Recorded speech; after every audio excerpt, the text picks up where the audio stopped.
Now they lost it on the 40 acres on campus grounds. We gather round, discussing goals and dreams and life's adventures. The Texas Longhorns, they're the talk of the town. High castles of the 40 acres, where we dive deep into the game day stories, from touchdowns to heartbreakers. We discuss it all, Texas Longhorns glory. There we gather round each Thursday night, talking sports, it's so alright.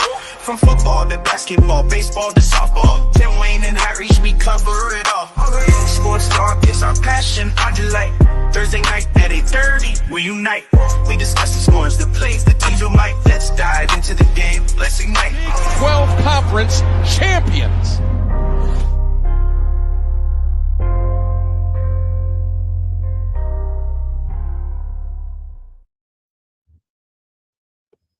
What up? What up? Good evening. Good evening. It is the Texas Longhorn Fan Battle Podcast with my guy, Tim Wayne. I'm your host, Harish Dukala. This is our guy, Ghost.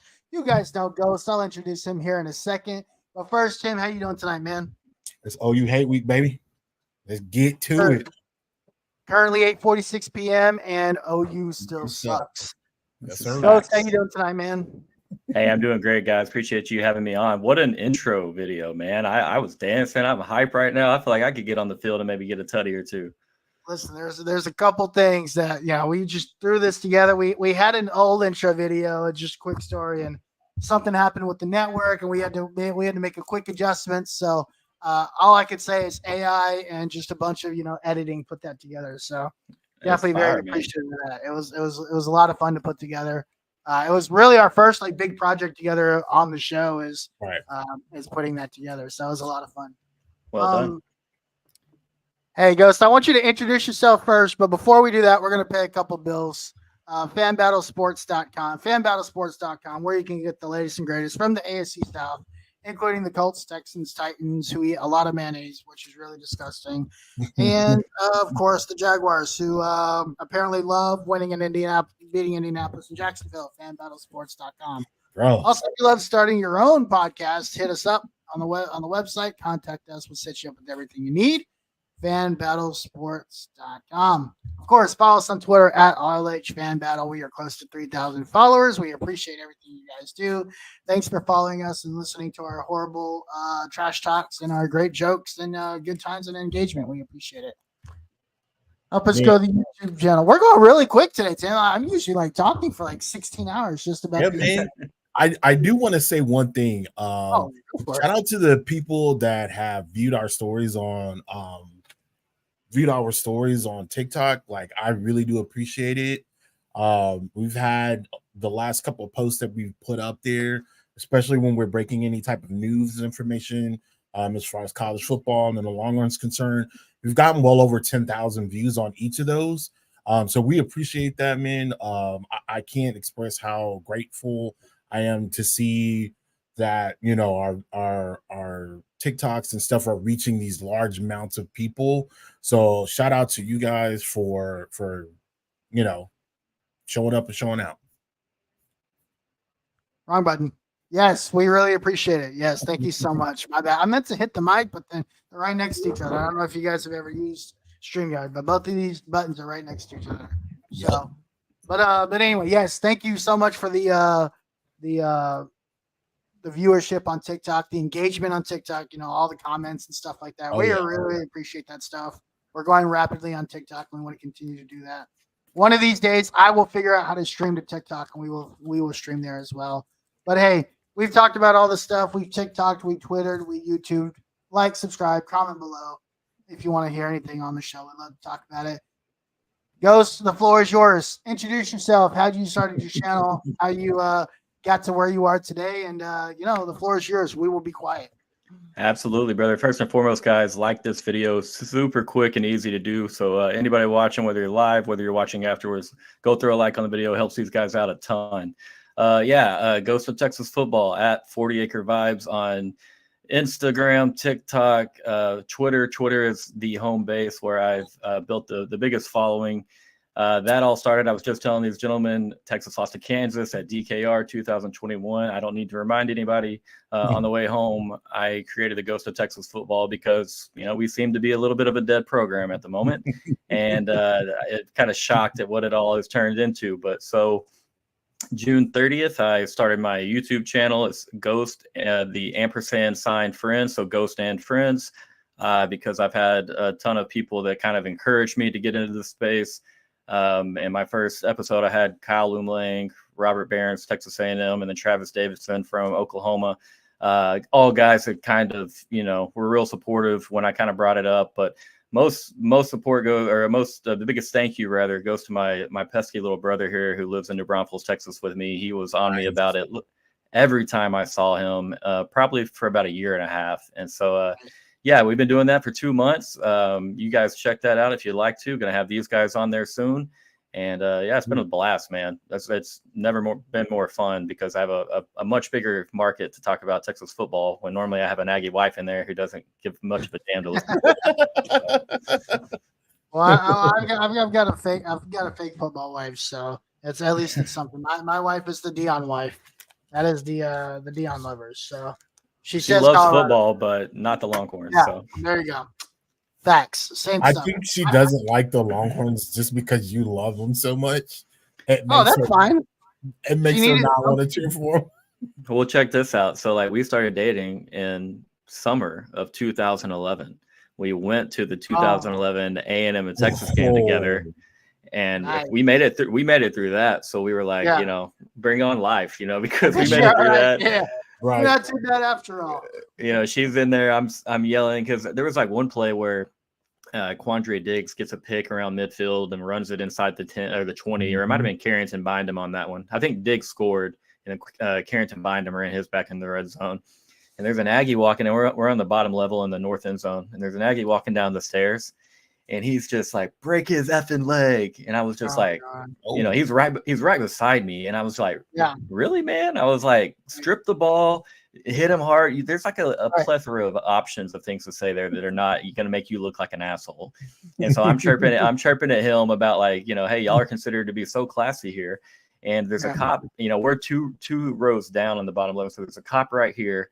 And this guy, he's looking at the cop. He's like, what are you going to do about this sip? And the cop's like, bro, you're the one that's initiating this, and you're being he's like, go to your seat and quit yelling about breaking people's leg. And so, it's college football. It was fun, but we made it through that. Point being, we can make it through a lot of things. There you go. Touché. Fair enough. I think my wife just tolerates me when it comes to football season. What's funny is, Texas's surge was perfectly timed because every year, football season would come around. This year, something. 2019, 2020, when Sark's first year, I was like, man, I really do think this team is gonna surge. And she's like, dude, I don't want to hear it. Shut up. And then we go 5-7. 2021, 2022. I'm like, no, things are gonna get better. And it didn't. Last year, I was like, honey, we're winning the Big 12 this year, and we're probably gonna make the college football play. I just have this feeling. She's like, I don't want to hear it. We finally win the Big 12. We make it to college football playoff. We come into this year. I'm like, natty. It's happening. It's just the climb in the mountain that's progressively there. And she's like, she can't say anything now because now we're ranked number 1. And so and I started this channel, and so it's been a lot of fun. It's been nice. So follow Ghost and Friends, ampersand. At Twitter. Of course, you guys know him everywhere else. 40 Acre Vibes.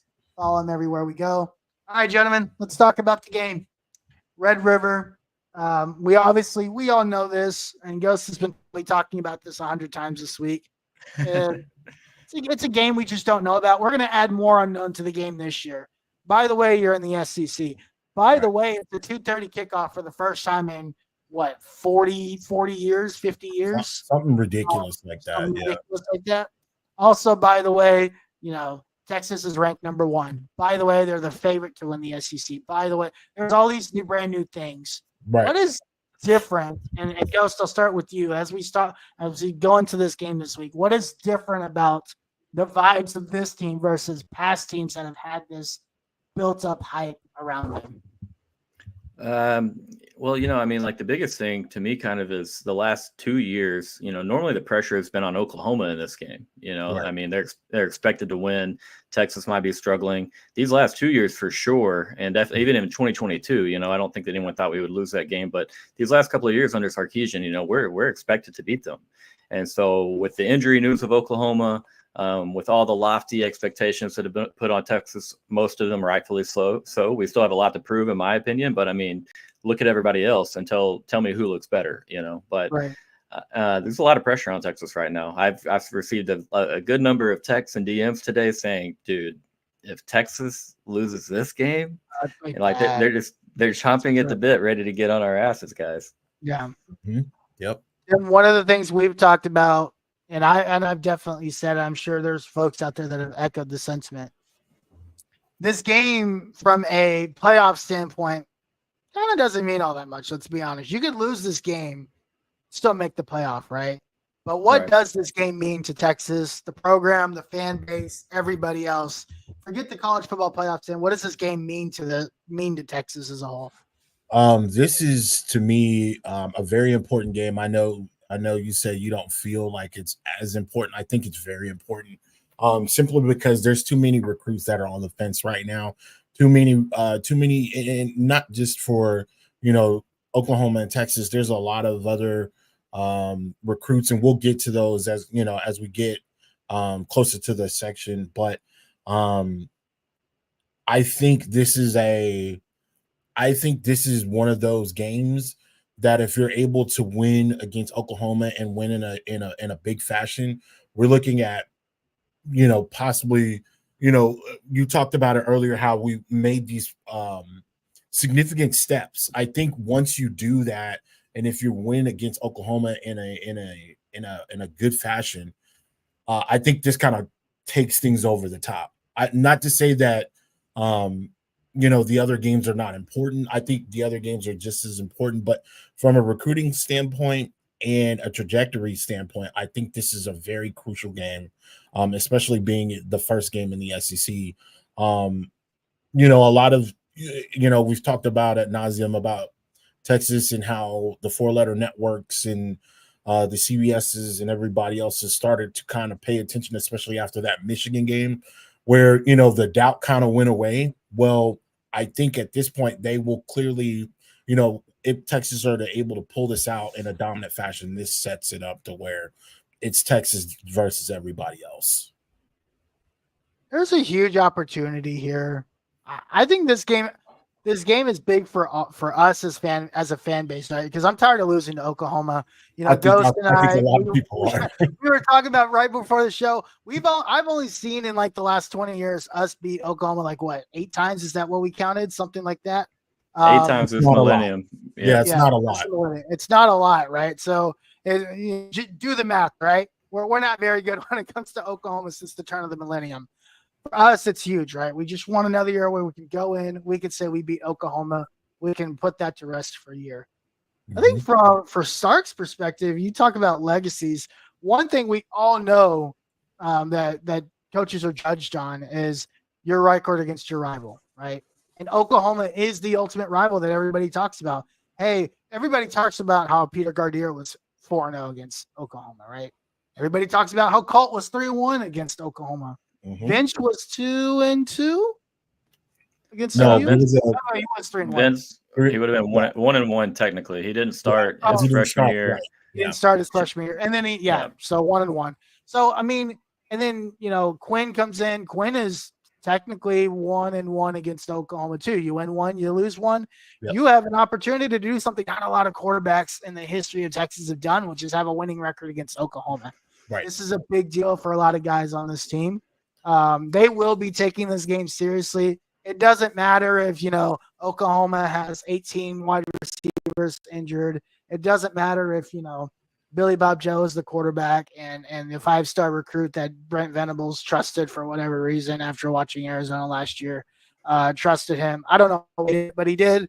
And then, he switched to a true freshman quarterback. They have a true freshman running back who's just coming off of injury. Right.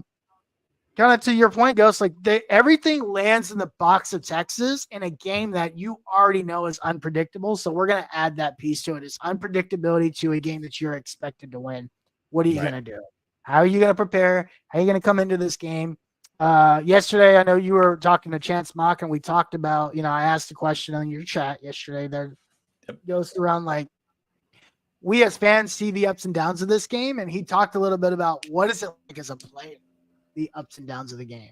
And he had a completely different perspective on it, which is it really is. Once you cross that 50, it's like a completely different game for that 50 yards. And we know, the field is split down the middle. So that stuff is really important. I think it's important to make sure you come in there, not as Sark always says, you don't want to come in there being, you want to have emotion, but you don't want to be emotional. Right. And the ups and downs will happen with this game. We can get out to a fast lead. You can get down early. But let's talk about the actual game. First off, I just want to get this out of the way because I know it's a boredom question. This is the fan battle after all. Is there a path to victory, Tim, in your mind? Is there a path to victory for Oklahoma at all in this game? And if there is, what is that path? Yes. Simply trying their best to keep Texas off the field.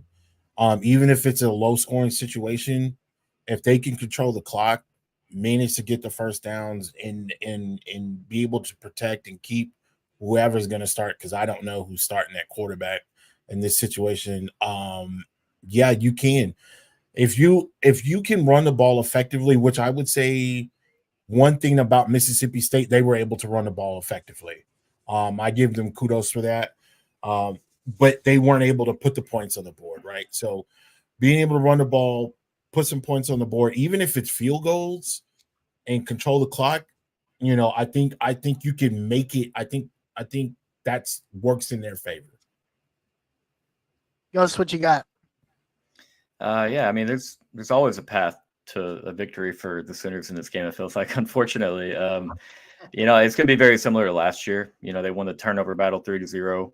They're going to have to, in my opinion, at least win the turnover battle by 2-3. Or if not more. A big thing here that I'm a little concerned about is, the fact that they do have a bye week and we have very, very little film on Michael Hawkins. And so what do they look like in this first quarter? Do they throw the kitchen sink? Do they break out the trick plays? What does that look like? Are they successful? Do they convert these trick plays? They're going to throw things at Texas that we haven't seen because they know if they get down in this game, they're cooked. Right. They're not going to be able to do it. Right.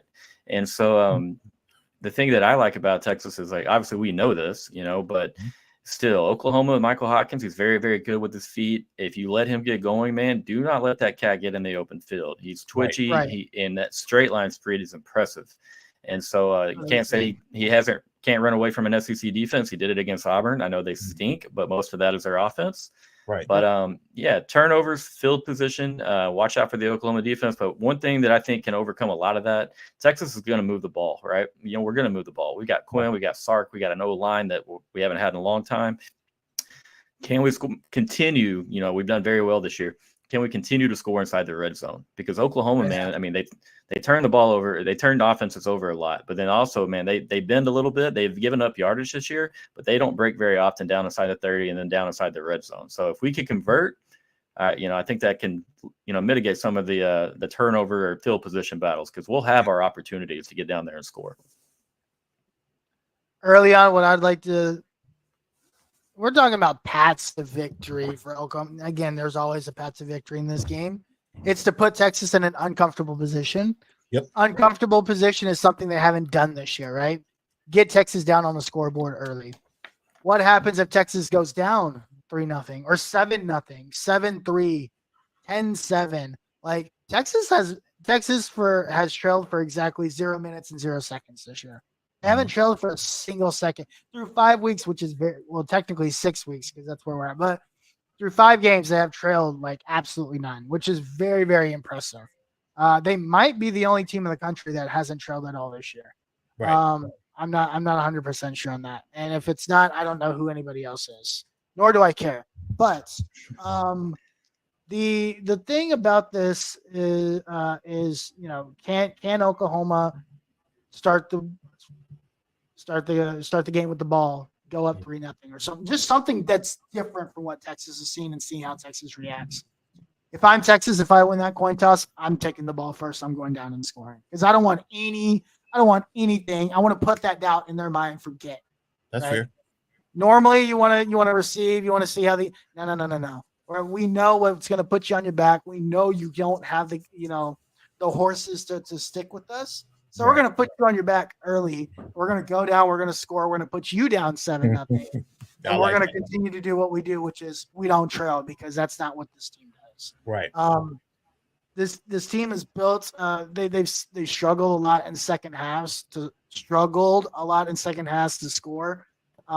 They do a lot of their scoring in the first half, and I'm starting to think maybe this is intentional. And I'm curious to Ghost what you think about this. We this has kind of been like a way of the land for Sark, is like you score a lot in the first half, and when we first started doing this, you try to hold on for dear mercy and hope you don't get outscored. But now it's like you trust the defense that you've built over the last 4 years, the culture you've built, the system you've built, and you're saying, I'm going to go knock the kitchen sink out in my first 20 scripted plays. I'm going to trust the defense that I have and help build to help keep us, where we need to be. And if we go score a couple extra points here and there on defense or whatever, so be it. But my goal is to put you on your back early and make sure that you can come back. What are your thoughts on that? I think it's a combination of things. Most likely, obviously, one is an attribute to Coach Sark and his ability to script plays in series. Obviously, has a really good feel for what defenses will do and how they'll line up early on. There's a lot of good offensive coaches that can do that nowadays, but Sark is one of the best, if not the best. Lincoln Riley, unfortunately, is another one that I'd probably put there right, next to him. But I kind of, I've wondered about the same thing, man. I really have. And part of me thinks, like at Alabama, it was, it's like, hey, Saban's like, do your razzle dazzle mess, get us some points. And then, hey, let's pound the rock with our big O-line and our big backs. Yeah. And so it kind of seems like, in 2021, how many big leads did we have that we just couldn't hang on to? We weren't able to run the ball. Right. Every week once we got the Big 12 play. And so, now that our O-line is getting bigger and better, and should only this year, I mean, they could by years in make a case to be the best offensive line unit in the country. Obviously, they got recognition for being a Joe Moore finalist, but or semifinalist. But I think it's just like trying to get up, trust the defense, as you said, run the ball, still take your timely shots and everything. But yet it has been a little bit of a concern because even last year, you get up big against Houston. Obviously, Quinn doesn't play a lot after, he gets banged up on that one. Right. TCU is another one that comes to mind. Games where you got to put your foot down there. You got to close those out. You have to make a statement there in some of these games. Can't do that against really good teams, obviously. But I don't know. I definitely would like to see, a little improvement in that regard, a little more stepping on the throat. But hey, right now we have a defense. You look at the Michigan game, we didn't do much in the second half. We didn't have to. They got one little cherry touchdown at the very end against, very, very deep on the depth chart guys. And then same for Mississippi State. They score a garbage time touchdown as well. So it's hard to say, hey, the plan's not working. Obviously, it's all working. But there will be a time, like let's say this week or next week where we have a 2-touchdown lead in the third quarter. Let's go ahead and extend that lead, buddy. 3 possessions is better than 2. Yep, absolutely. Let's shift focus to the other side of the football. Oklahoma's defense, from what I've seen so far, is a very good defense. I want to give them their credits. That's how this team is currently built, just because that's where they are as a program. They do have 2 All-American players, right? I think they will be All-Americans. Danny Stutzman, who we all know infamously from last year's game, and his little teacher fiasco, whatever the hell he wanted to call that.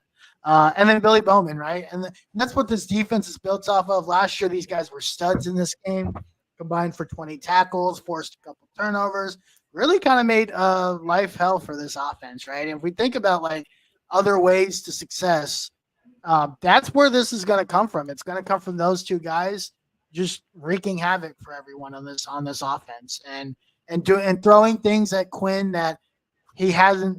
I don't know how much more a 3-year starter has to see at this point, but maybe there are some other wrinkles at this point in this game he hasn't seen that they might have just pulled out of nowhere. When it comes to Texas's offense and Oklahoma's defense, what other things are you thinking are big key matchups beyond obviously those two? Tim, we'll start with you. Tim Wayne. What I'd like to see, and I think there's a favorable matchup, is a passing game. I know Billy Bowman has been a thing and has been impressive to a lot of people. People talk a lot about Billy Bowman and how good of a defensive back he is. And listen, he's a great defensive back. He seems to be a playmaker. He hasn't had that great of a stellar year like others have said. He's still made a lot of tackles and things. He's only had one interception this year throughout the first 5 weeks. But their defensive pass rank is not that great. We're looking at like in the 200s. No, I'm sorry, not the 200s. We're looking at 77th out of 132 teams. I'm sorry. And they give up quite a bit of passing yardage. Of course, they've played a lot of pass-happy teams, right? They played, Tennessee. Auburn did some things in the air and so on. Even Houston, even though that Houston they didn't really have a great game against Houston. Houston was able to still put the ball in the air. So that's what I want to see. I think Texas definitely has an advantage there. Just because Texas what I expect Texas to do is to jump out there 5 wide and just kind of floor it. You know what I mean? Like, again, this is a situation where even if there were injuries on that side of the ball for Texas, you still got studs behind studs in this situation where you've got DeCorian Moore, you've got Jonte Cook, you've got Golden, you name it. There's Ryan Wingo. Like, he's not starting, he's coming off the bench. Like, this is a situation where if Texas wanted to just basically run it and just continue to have a pace and play at a fast pace, that's going to give Oklahoma a problem, like straight out. Yep. And I think I'm very curious to see how the offensive line plays against this defensive line. Mm-hmm. Obviously, Jake Majors goes down early last year. You'll get him back. You have him. That's communication is so huge in this game. And having a 4-year starter being the head of the snake, as they like to call it, the offensive line is very important. Early on, I'm very curious to see the offensive line versus the defensive line. I think that's where the tone of this game is set every year, right? Is right. The line of scrimmages and the trenches. That's where this program is built now. Sark builds this program there. So let's see the strength of the program finally show up. I'm really excited to see what 3-year veterans in this game do in this game, because it can be special and fun to watch. I'm also excited to see what Colin Simmons can do on the other end against that offensive line that's frankly beat up, hurt, inexperienced. All 3 of those things in this game. So that's something that I'm really looking forward to. I expect Colin Simmons to try to wreak some havoc. You can get a couple sacks if you can hold contain on the outside. The linebacker play is something I don't think I've heard a lot of people talk about. Not only are these linebackers excellent tacklers, which is something we haven't seen at that position in a long time, there's a lot of speed at this linebacker position. Mm-hmm. Between David Benda and Anthony Hill, obviously, Leona LaFau also brings a level of speed. It's just something we haven't seen from a dynamic perspective at that position in a very long time. Yep. And it's not just 1 or 2 guys. It's a healthy, it's a deep group. You can go 4 or 5 deep at that linebacker position. Right. So that linebacker position, tackling, the thing that they've done the best out of all year, cannot be any more important. Missing tackles on Hawkins is something that you don't want to see happen, because it can build momentum. And then it kind of keeps them what you don't want. Oh, well, I know before we move on to the next piece, I want to know what you guys think of this game. Ghost, tell me about a prediction if you don't have one that you haven't given out there already. Do you have a prediction for this game, or can you at least tell us what you're thinking? Yeah, man, absolutely happy to give it a prediction. I put mine on the timeline every Thursday morning. I put out all my predictions for all the bigger games. Always Oh, there you Texas, go. Oklahoma, A&M in there. I got A&M defeating the bye week this week 2-0 in overtime. Nice. First Got a time good they've ever do reaction. that. There you go. Right. I had some Aggies that were mad about a shutout win. I don't understand, but whatever. It's so weird. Yeah. No, so I'm going to start. I would go on a little bit of a rant about this one. I think this is a massive game for Texas. I consider it to be a must-win.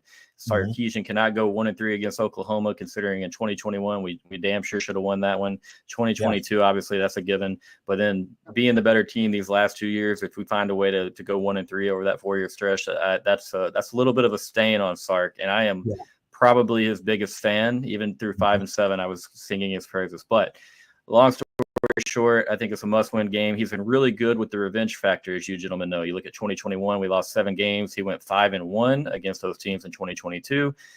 Lost to Oklahoma State for the second year in a row, and then the revenge games from 2022 to 2023. The only one that we lost was Washington.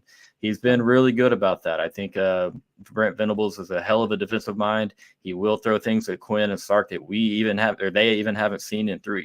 This will be the third battle between these guys.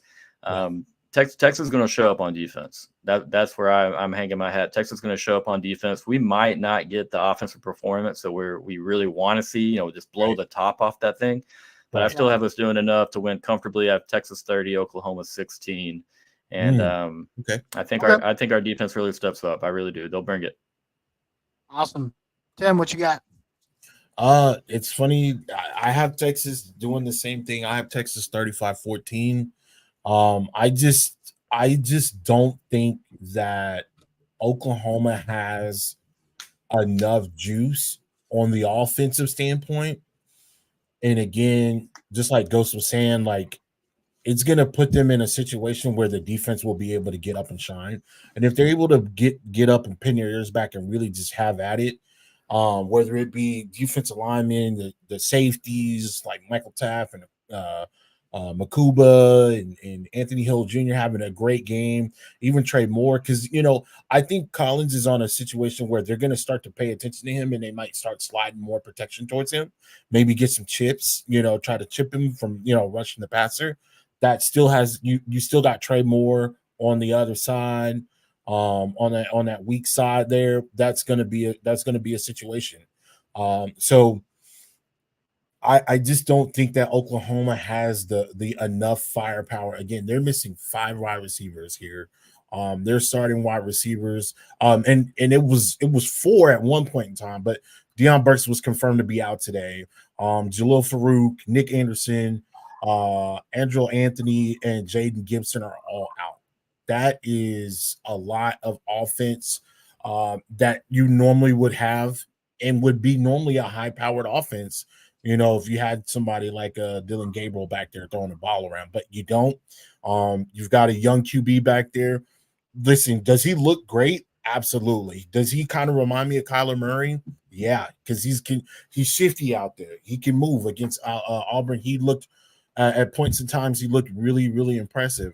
But again, this game is on a bigger level. This is going to be his first time. I think. Unless he's Caleb Williams, I just don't have the confidence within Oklahoma's offense. Not this year. Yeah, no, I think both of you guys hit the nail on the coffin there. I just don't think there's enough. I think this game stays close just because of what we know this game to be. And then Texas, and they don't have a running back too. Like they lost their running back. They got their Taylor Tatum's playing. He's gonna play. Okay. Yes, okay.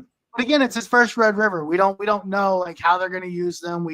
That's what we don't. I think that is probably the unknown is how they're going to use Taylor Tatum and how ready is he to go? Is this hey, we kind of need you out here, so kind of come out here kind of thing?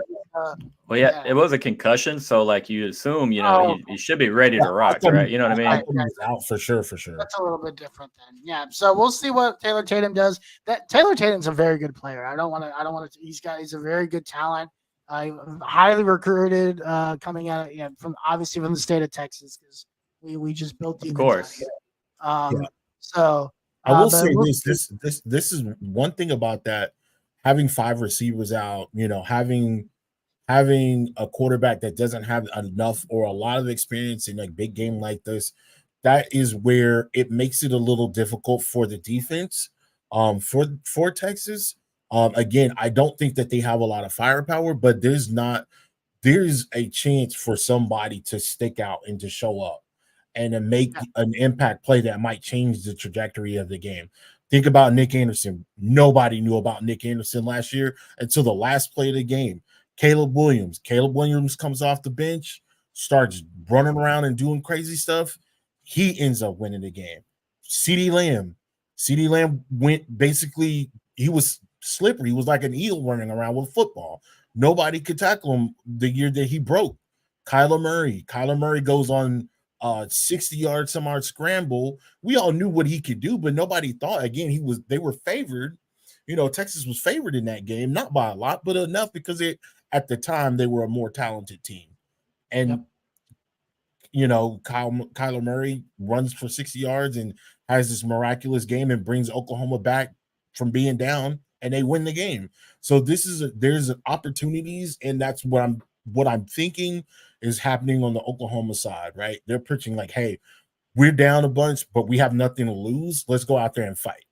And that's probably the mentality that they're going to come out with, because again, they don't have their core receivers. So go out there and make a name for yourself. This is the opportunity for you to do that. Yeah. So with that being said, I've got Texas 34, Oklahoma 17. I think they pull away late. Ghost, I know you got to jump so you can go get ready for your show. We appreciate you coming on.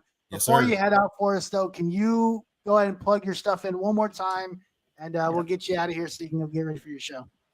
Yeah, absolutely. Thank you guys very much for having me. I'd love to have you both on. Would love to be back as well. But yeah, that Twitter is where you'll get the best of my content as far as I guess where it all started. But that's at 40 Acre Vibes. I am a little bit active on TikTok. I do have an Instagram account under that handle as well, but you haven't done much on that lately. All a one-man show, man, and it's wearing me out. But yeah, at 40 Acre Vibes, X, TikTok, and Instagram, and then Ghost and Friends YouTube channel. Got daily shows on there every day except for Saturday. You got pregame on Friday for Texas. You gentlemen are welcome to come do a pregame or postgame show with us. Postgame's on Sunday, of course. But yeah, man, favorite week of the year. Texas is 5-0. Life is damn good, and can't wait to beat the hell out of some Sooners, man. Yes, sir. Well, hey, man, thanks we for having me, guys. you. Yes, sir. You have a good one, and enjoy your show. Hook 'em horns. Welcome, baby. Thank you, guys. Have a good night. All right. All right, Tim. Ghost had to jump. He has a show that he had to go do tonight, so we wanted to get him out of here. But let's talk about last week. There's a lot of things that happened last week. There's a lot of stuff that impacts not only obviously the nation, but the conference, right? Yeah. Sure. So for those of you that don't know, because you should know by now, last week was absolutely crazy. We came on the show. We were talking about last week, hey, we just hope everyone takes care of business. We move on. We do what's next in line. And obviously that didn't happen. There's some schools that didn't take care of business and they didn't do that. They knew what they were supposed to do. So this is where we are. Starts out beginning of the day. Texas A&M, Gus, Missouri.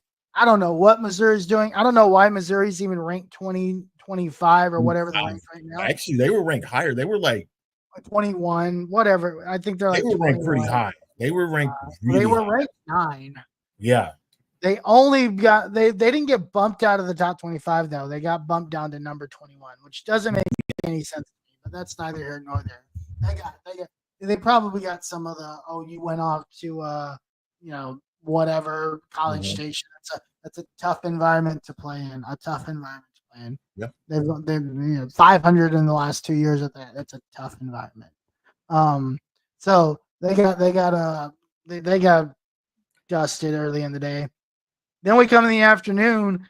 For the longest time, Iowa and Ohio State was actually for like a whole half a really close game. Yeah, that was actually a pretty decent game. Ohio State does what Ohio State does. They pull away late. So that ends up being that ends up being 35-7. Georgia, obviously Auburn's terrible. And we get to Vanderbilt, Auburn.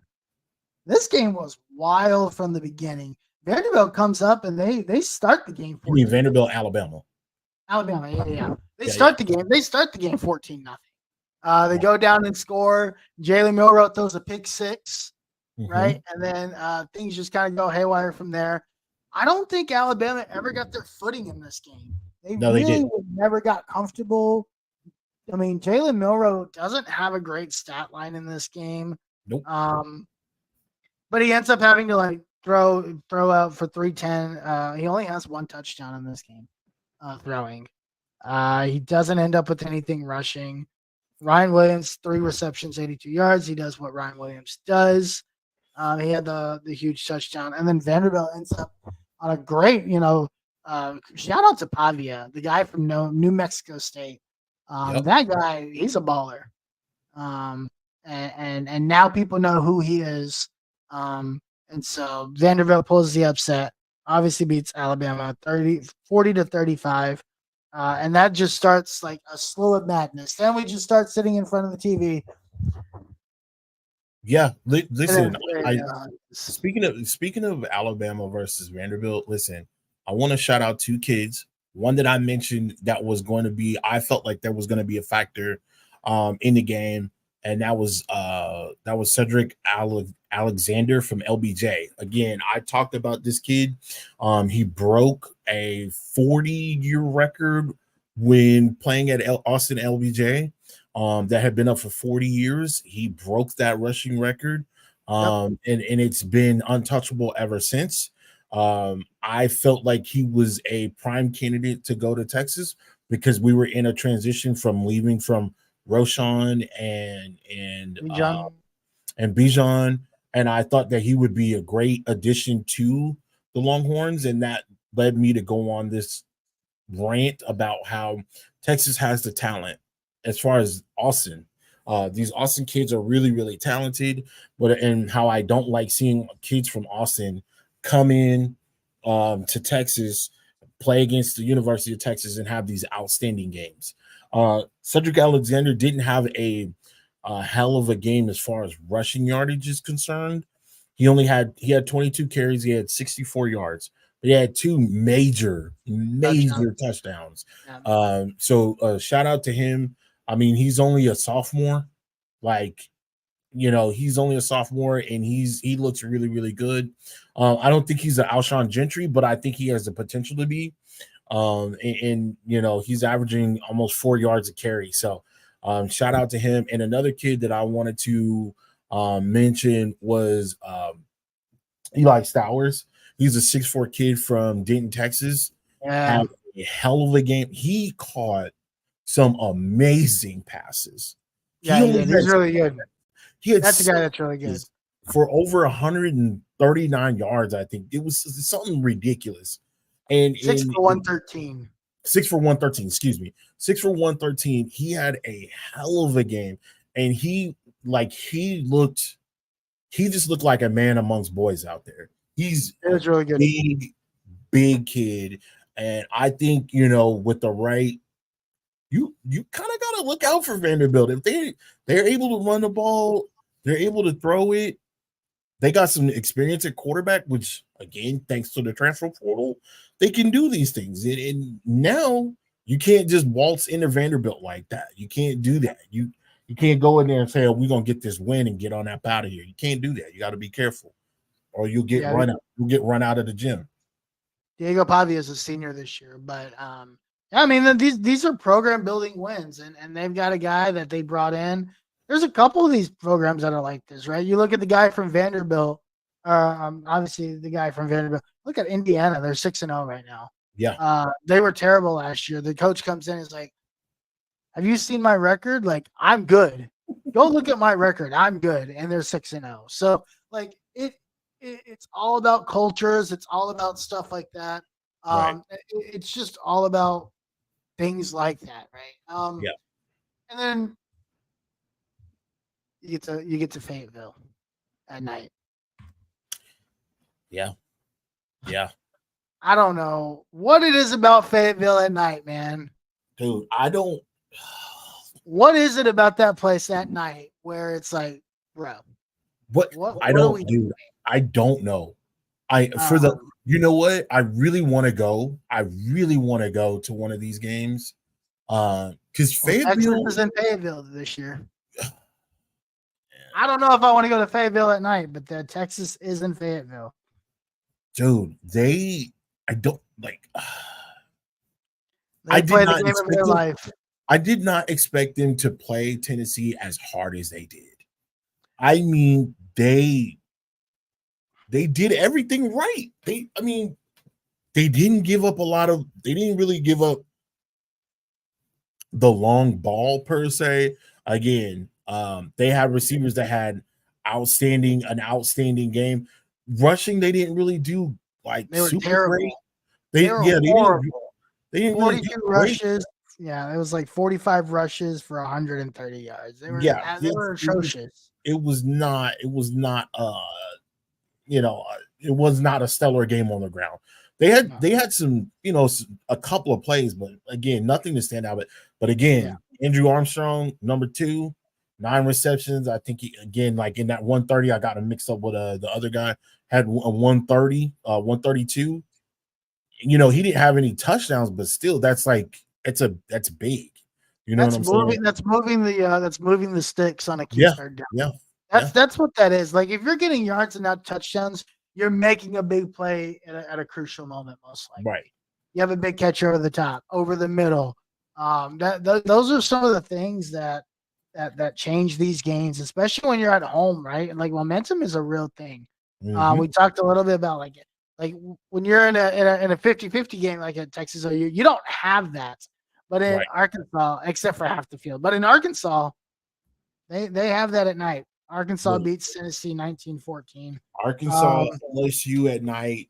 Those are just some different teams, man. I don't necessarily, and it doesn't matter what their record is.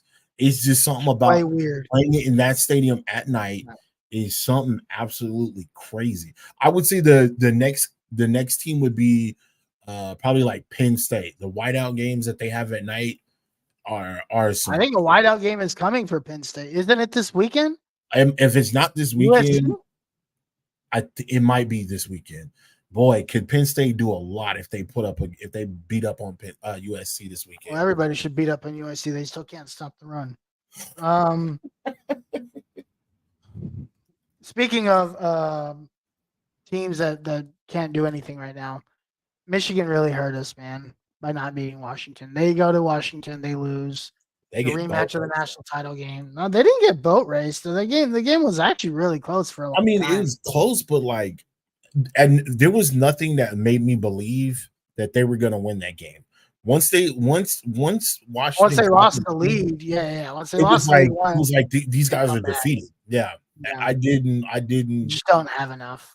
They need help at quarterback, bro. They've got a serious issue. And then they got to go up against Illinois this weekend. Yeah. Like that could be 2 back-to-back losses. Listen, Illinois, they lost their first game, but I don't know, man. If you don't have any Illinois team, ball, I think it's a good Illinois team. Those Syracuses, those are all really, really good teams this year anyway.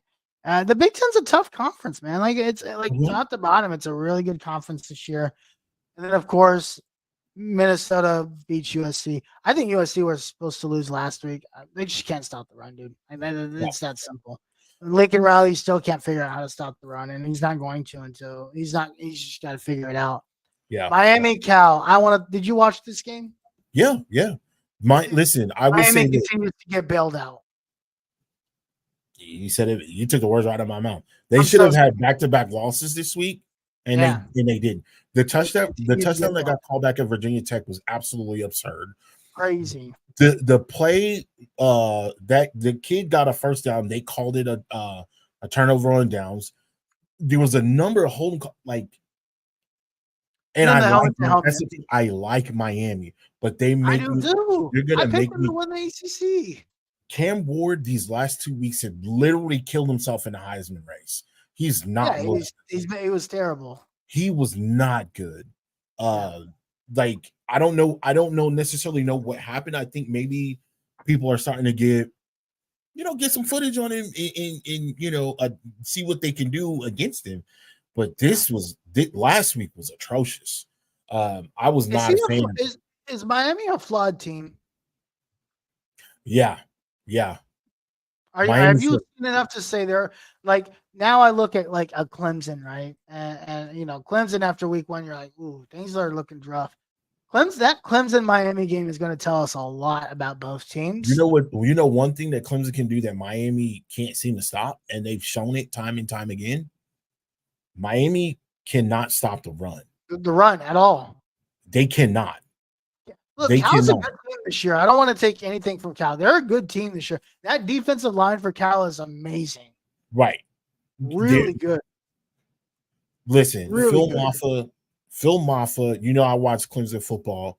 Phil Maffa, he's got almost 500 yards of rushing. He doesn't have a lot of touchdowns, but he runs hard. And if he's like that running back from Virginia Tech, I forget his name. My bad for forgetting his name, but if he has anything like that, if he has a game like that, they're going to be in trouble. Yeah. And I believe they're playing at Clemson. That game will be that's not this week. I believe that's in a couple weeks. Yeah, not next week. So Miami's in Louisville next week. They're off this week. In Louisville next week. Florida State. Oh, they don't play. I thought they played Clemson. They don't play Clemson.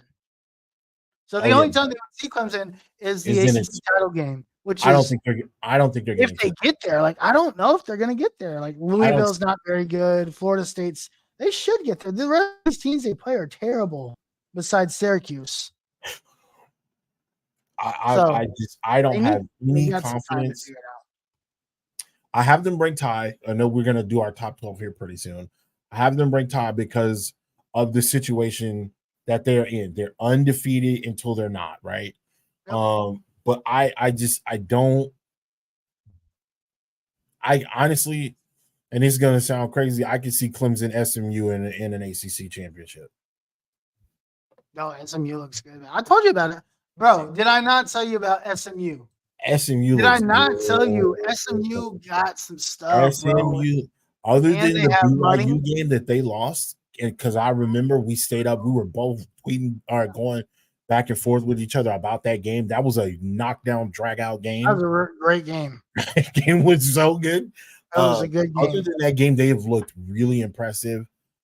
They have won handedly. They got Stanford coming up this weekend. Then they should win that one. They should win those. I'm thinking they're going to win those two. Duke looks okay. They're not superstars or studs or anything of that nature. But they look all right. I'm not. They lost one game too. You know what I'm saying? So it's like they're 5-1 and they're 1-1 in the conference. So that could be first week in November. That first week in November they play in Pittsburgh. That's going to be a huge game. Yeah, that's going to be one to watch. But yeah, I just man, SMU looks good, man. And so that brings us to the what it does to the standings. Texas obviously moves back up. There's a lot of movement in the top 5. Ohio State moves up to 2. I believe Georgia moves up to 3. Actually, let me pull it up real quick. Yeah, Texas, Ohio State, Oregon moves to 3. Penn State to 4, Georgia to 5, Miami to 6. Obviously setting up number 2 versus number 3. Very tactical of the AP poll. That's what they wanted to do. Right. Ohio State, Oregon this week, 6 p.m.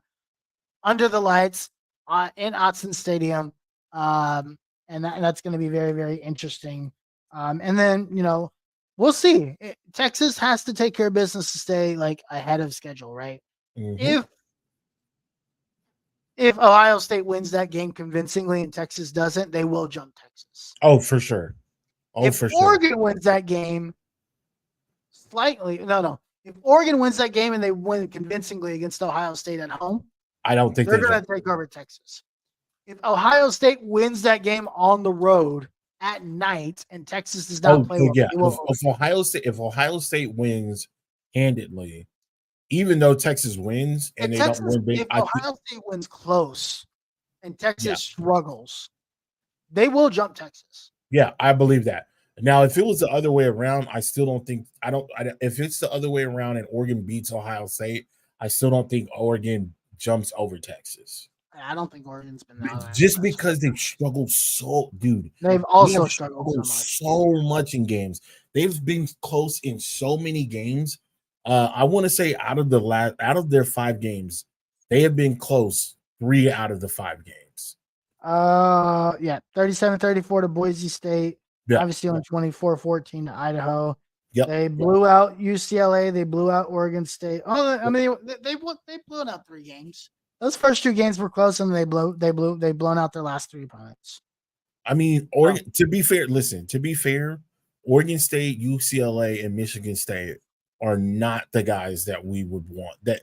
Yeah, those guys are. Let's just be completely honest. They're not great programs right now. correct. Boise State, they should have beaten. Boise State should have beaten Oregon.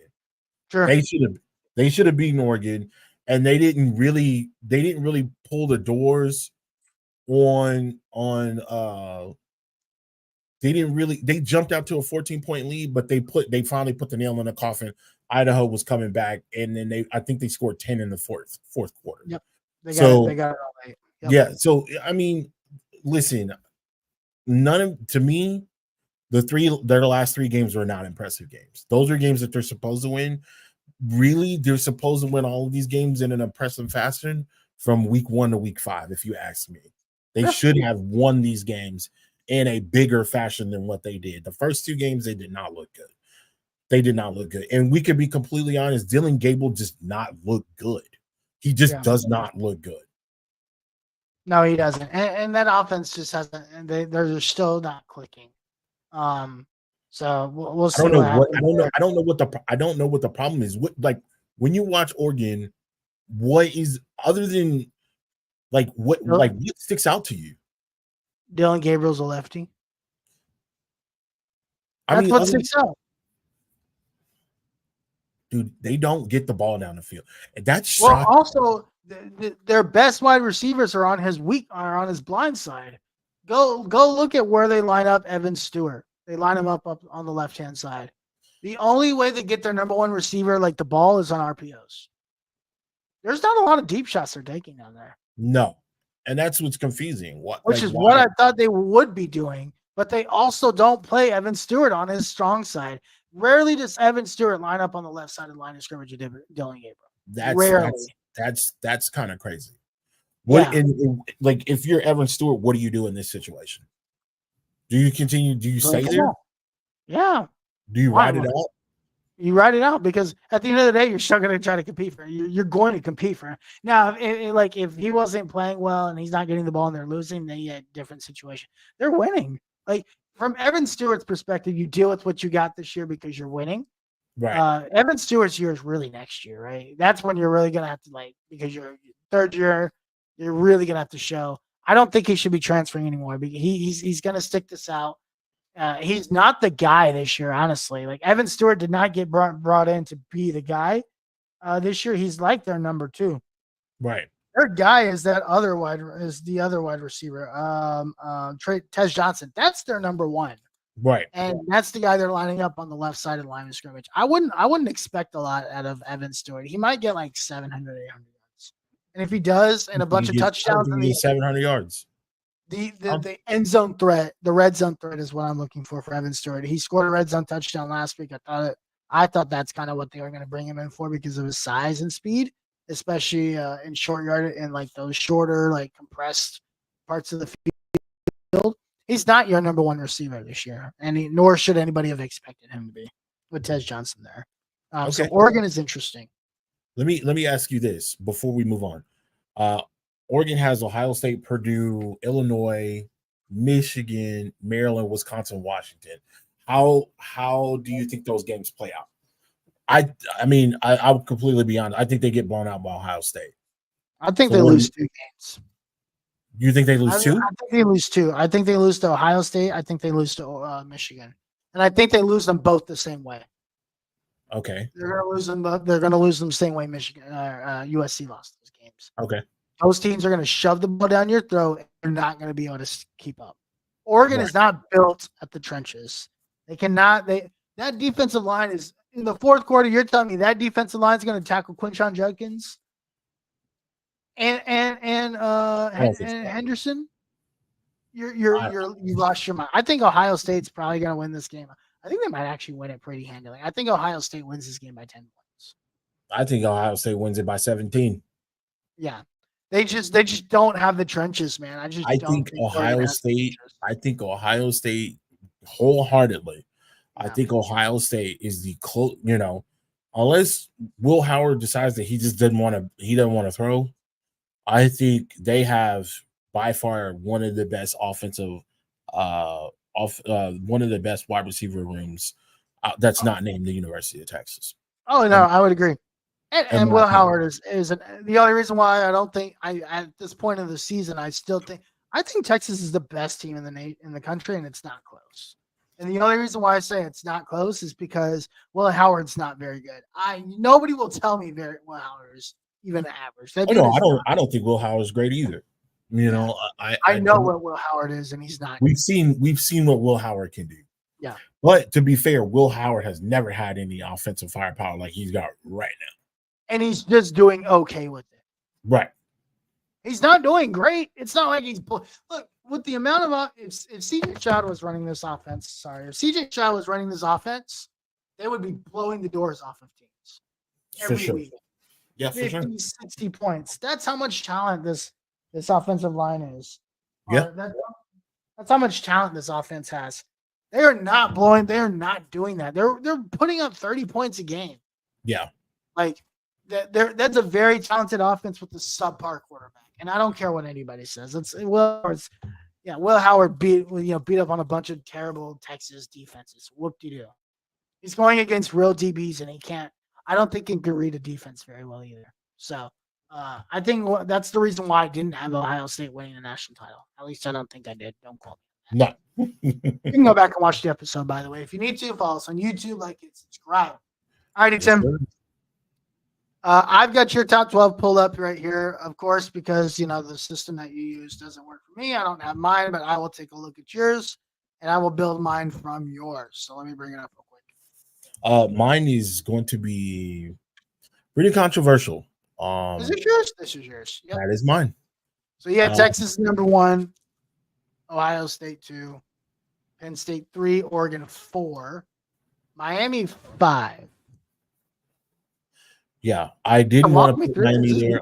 I really think the only reason why I have Miami where they are currently is because they're undefeated. I do think if Miami and Tennessee were to play right now, in this instance, on a neutral site, I think Miami loses. Okay.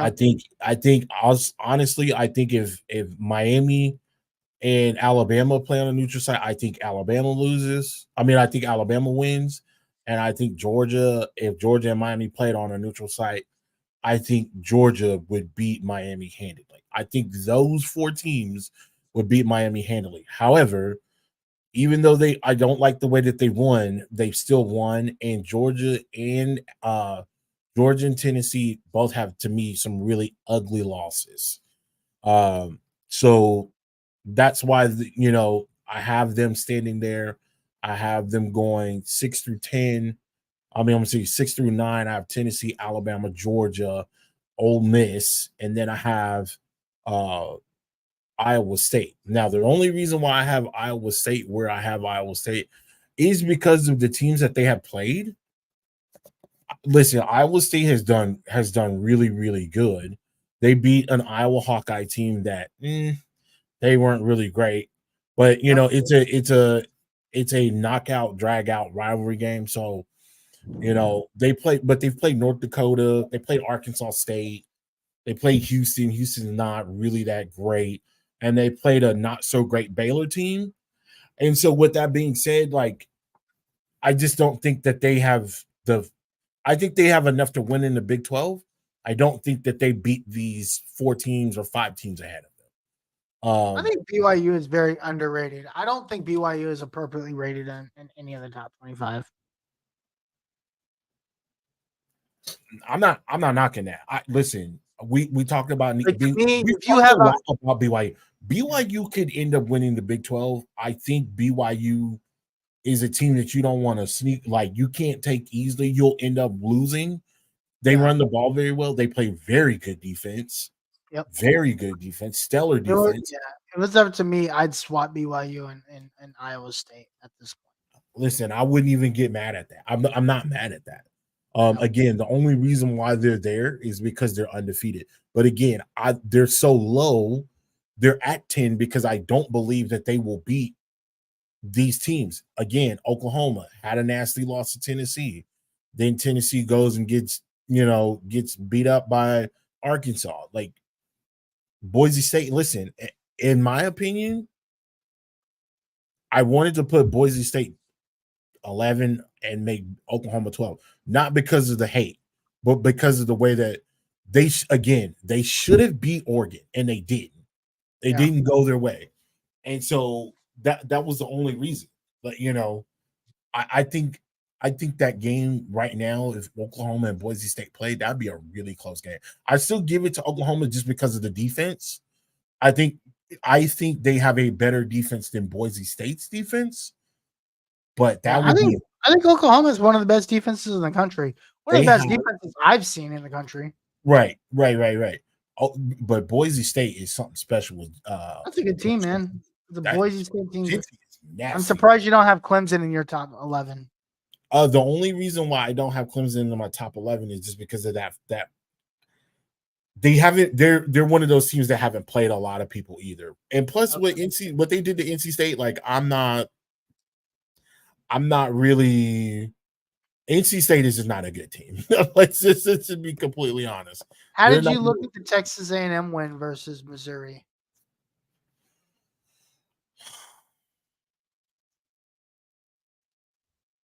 I thought it was impressive. I will say that. I definitely thought it was impressive. Do I think it was something that could catapult them into the top 10? No. If I had to rank them, if I had to give them a number to be ranked on, they could be 12, 13, or 14. Because that's where I have Clemson in that area too. Okay. Only because, again, they played Georgia. Clemson played Georgia. They lost to Georgia, and they looked bad. They played against App State. They beat up on App State. It's App State. No disrespect, but it's App State. North Carolina State, they didn't look good. And that was a rivalry game. Stanford didn't look great. They beat Stanford 40-14. For Florida State, again, Florida State has not looked good at all, and they beat them 29-13, and that is a rivalry game. They haven't beat anybody of substance to me. The one team that they could have beat of substance was Georgia, and they didn't do that.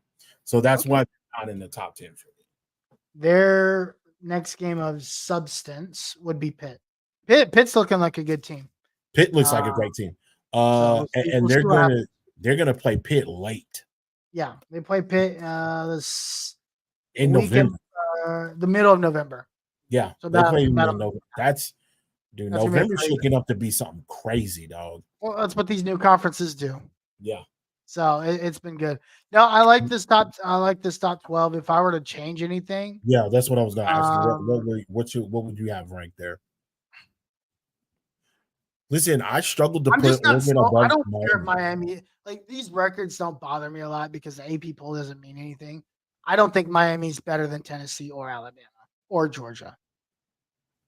I'd probably put Miami at 8. Right. I'd move everybody up. So Tennessee 5, Alabama 6, Georgia 7, Miami 8. I'm still unsure about Ole Miss because they haven't. Do you move Miami below Georgia? Yes. So Georgia would be. Do you move Georgia below Ole Miss? No. Or do you move Miami below Ole Miss? No. Ole Miss hasn't beaten anybody. Who's Ole Miss beaten? Yeah, they haven't really played much. They beat the Citadel 5 times. Whoop de doo. Like Yeah, I'm still not sold on Ole Miss. they got caught up I with think Kentucky. Yeah.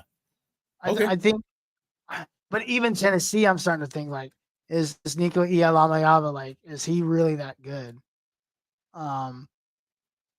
Because he hasn't looked great since they played FBS teams. He hasn't Since he looked played good against in one Oklahoma. SEC game yet, Right. except one slant pass against Oklahoma. Beyond that, even that Oklahoma game, like as a whole, he wasn't great. The offense didn't look great. I think that was more of the defense. And Yeah. just to be completely honest, the lackluster Oklahoma offense that just wasn't there to show up because Tennessee's defense was flaming. They were running around. They was knocking people's heads off, getting Defense is passes, very good. and their defense looked real good. But that's Real not saying that Nico's bad. Nico's just a freshman or a sophomore, dude. Like he's young. Right. This is his He's first young. year starting. Yeah. Nico is going through what Quinn Ewers went through his first year as a starter. Lots Absolutely. of hype, very, very good amount of talent. You saw some really good stuff, and you're expecting that to continue. The flashes are definitely there. Definitely. Now he's like hitting that wall. Like, okay, this is like real SEC play. Now you're gonna hit some bumps in the road. Like that's where Nico's at right now. I don't think Tennessee is that good. I think I do think they're gonna end up losing one more game. But as of today, I don't think Miami beats Tennessee. Okay. I think Tennessee's defense can shut down Miami's offense. Okay. And that Miami defense is atrocious. Oh God, it's so hard to watch how bad that Miami defense is. Fair. So yeah, I'd probably move Miami to like 8, 7 maybe. Okay. 7 or I'm moving to 8. I'll move everybody else up 1. I'm not mad at that. Yeah, Iowa State in the middle of this. Listen, we see jumps like this when things happen, right? Yep. Colorado beats Kansas State this week. I'm bumping Colorado all the way up to top to the best team in the Big 12. I mean, because now you're talking about 3 straight games. They play at Manhattan, Kansas. Do they play at Kansas State? They are. Because again, Manhattan, Kansas is one of those. No, they're at home. Really? They're at home. Guess what time the game's? 9:30 at night. The night game this week. Kansas State at Colorado. Oh, so that means we're gonna be until like 1 a.m. watching Kansas College. I mean, wouldn't be the first time. That's what we do every week on this household. Yep. So, listen, I think Colorado has a big opportunity this week because if they don't win this week, then the doubt's going to start to creep in because they're not beating Arizona. Their schedule only gets harder from there. They're not beating Arizona next week. Tech all of a sudden looks like a really good team, and they have to go to Tech. Hopefully, they don't have to go to Tech at night because that's crazy. Oh my God, that's another one, dude. Not being in the Big 12, I'm starting to forget already. Yeah, these teams: Tech at night, Kansas State at night, Oklahoma State. You don't want to be there at night. You gotta play Utah in the middle of an October night. Yeah. Kansas and Oklahoma State both turned out to be shitters in the conference. I don't know how the hell that happened. They both. I don't know. That sucks. They're both terrible. But listen, if Colorado can win this week, if they can split these next 2 weeks, Colorado's actually in really good shape because they don't have to play BYU. They don't have to play. They don't have to play Iowa State. They would meet Iowa State in the Big 12 championship. They they could potentially meet them in the Big 12 championship. Yep. Colorado, right? They don't have to, they don't play any of the big dogs in the conference right now, right? Right. Cincinnati sucks. Arizona, I'm still a believer in Arizona. I still think they're gonna win the Big 12. I think they're gonna surge late. That's a veteran team with a veteran quarterback. They're gonna surge late. Even though they're 1-1 in the conference? Man, you're 1-1. It's only been 2 games. These teams play 9-game conferences now. There's only been 2 games. They haven't even hit like a third of the way there. Right. Okay. So there's Texas Tech game was there. That Arizona Texas Tech game was awesome. It was a great game. Arizona should have won that game. Arizona should have. That was a great game. They should have won. Listen, Arizona should have beaten Kansas State. They just started off really slowly. Yep. Arizona should have been Texas Tech. They just the end of that game, they did not play well. Yep. And so they'll figure it out, man. I mean, they'll figure it out. It's still early, but Colorado is a team to look out for, man. That's a team that can spike. If Colorado beats Kansas State, they're going to spike up the rankings because ESPN's wet dream will finally be answered. Yep, it'll finally be true. It'll finally come true. All righty, Tim. We are going to do one more thing. We've got some recruiting stuff. We are already way over, but that's okay. Yep. Got some recruiting stuff to talk about. Yep. Real quick, next week, there is a new visit, 5-star Justice Terry, 5-star defensive tackle. This is huge, very, very important. This is the number 1 defensive tackle in the class. I don't know if he's committed anywhere, but he will be visiting Texas for Texas versus Georgia. But I'm looking if he's. I don't think he's committed anywhere. But he's the big. He's 6'5", 275. It's a big boy right here. He's got a lot of offers. He's currently predicted to be at Georgia, which is maybe like a sneak away of like watching Georgia on the road, but it's also like, oh, he's coming to the Texas Georgia game, so he's a Texas visit. So we'll see. Out of Manchester, Georgia, this guy, if Texas can find a way to flip this guy or turn this recruit upside down, it'll be insane because he's all locked in on Georgia right now.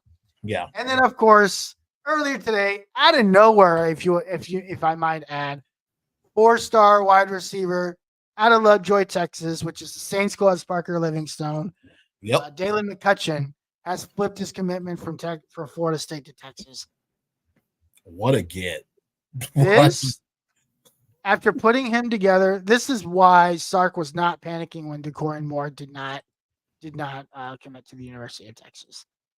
This trio of wide receivers they just got, Jamie French, Khalil Lockett, and now Dalen McCutcheon, this might be the best trio of wide receivers Texas has ever committed in the history of the program. Might be. I think it is. Even bigger than that Roy Williams DJ Roy Williams class. Yeah. Like, the amount of talent and the 3 guys that they get, and there's still Michael Terry next week. Mm-hmm. And if they can find a way to flip Justice Terry, now we're talking. This is the number 1 class in the nation at this point. So Dalen McCutcheon. Let me ask you this. From a recruiting standpoint, how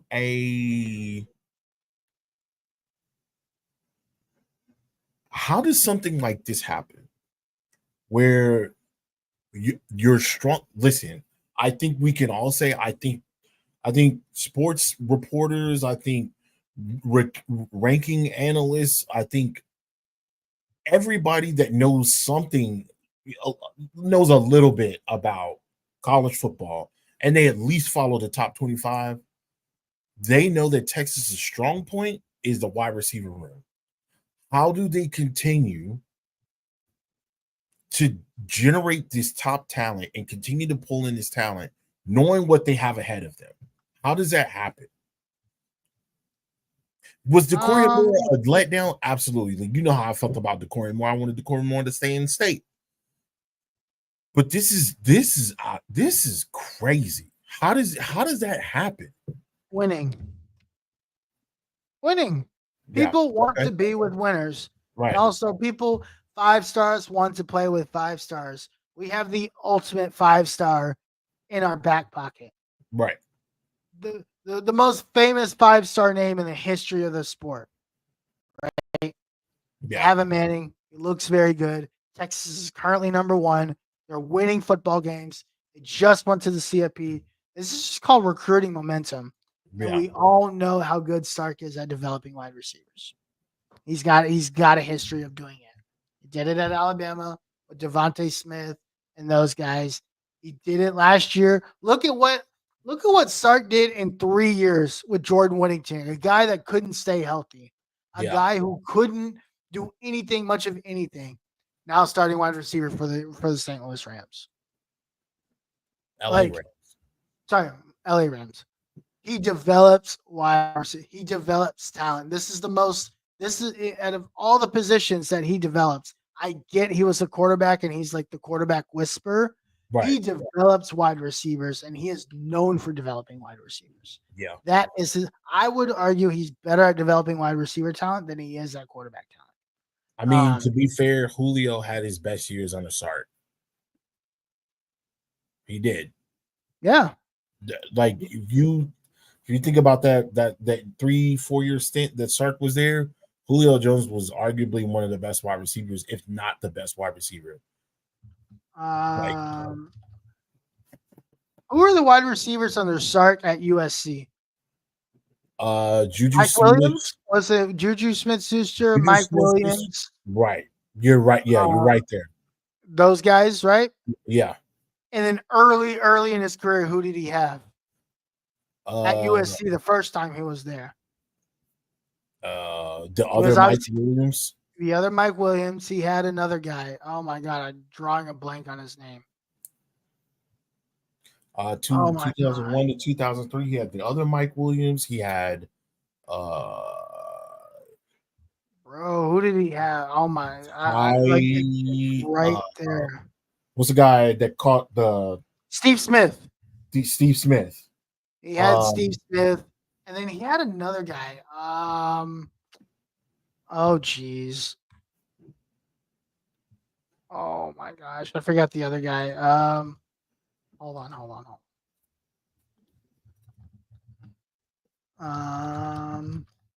Oh my gosh, why am I drawing a blank on his name? I literally cannot think of his name. That 01 roster was nasty. Keyshawn Johnson. He was not responsible for Keyshawn Johnson.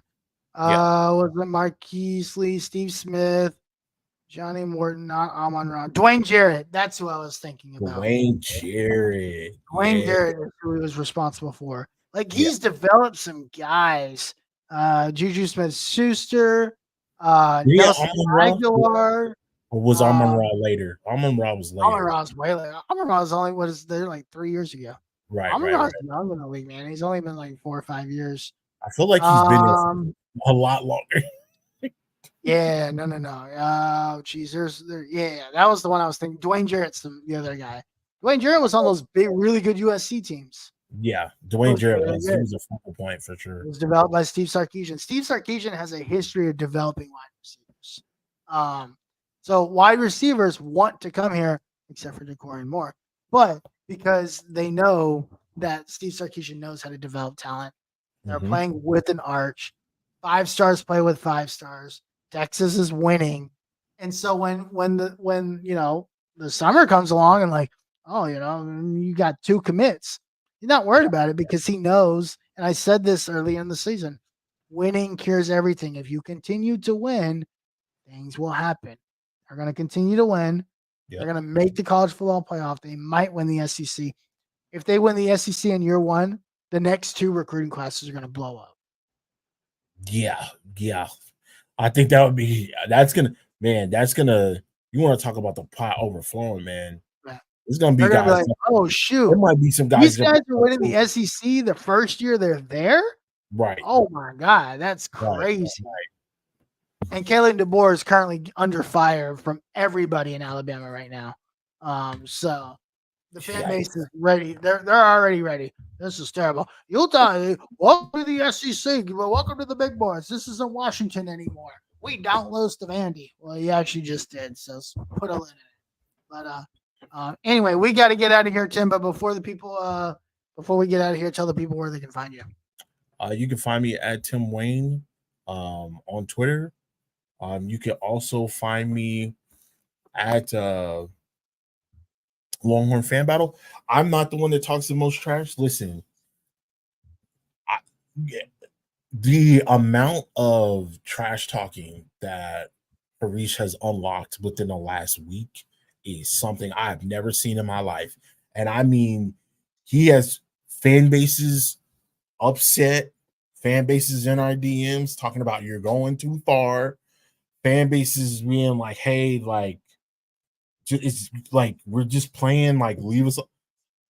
This guy, and it's funny to watch it because we both are on the channel at the same time.